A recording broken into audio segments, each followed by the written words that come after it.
Hi, this is Dina for Splitcoaststampers.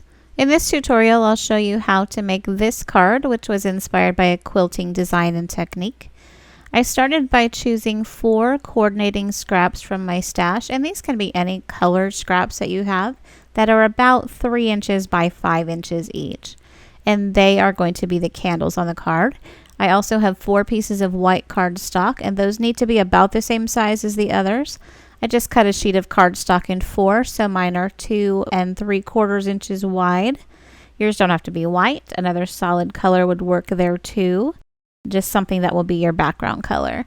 I'm using label paper for a base, and I'll start by laying my white piece across the top, and I did put mine down at a slight angle, and then I'll line up one of my cardstock pieces against that bottom line.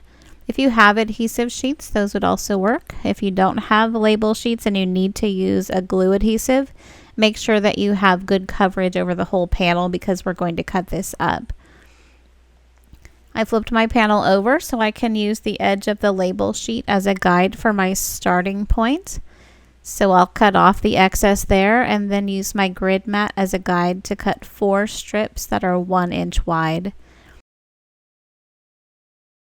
I'm going to repeat the same steps for my remaining cardstock pieces, and each one of those will give me 4 strips like this, and I will end up with 16 strips total. And of course you can adjust the width to make narrower candles or wider candles. I wanted to make a slimline card, so 8 strips at 1 inch wide worked out perfectly for me. And with the 8 strips that I had left, I made 2 more cards that are just about A2 size. I'll show you those at the end of the video. I stacked my 8 strips up in a repeating pattern, and here I have another piece of label paper that is 4 inches by 8 inches. And starting at one end, I'm going to line up those strips side by side to fill this space. And I want the tops of my candles to be about in the middle of the panel, but I'll stagger them up and down just a little bit so I have a little bit of variety there.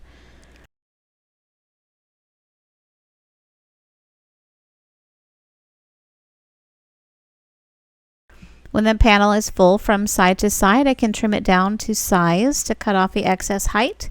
So here I've trimmed it down to 4 by 8 again, and I did trim it down another 1/2 inch later when I put my card together.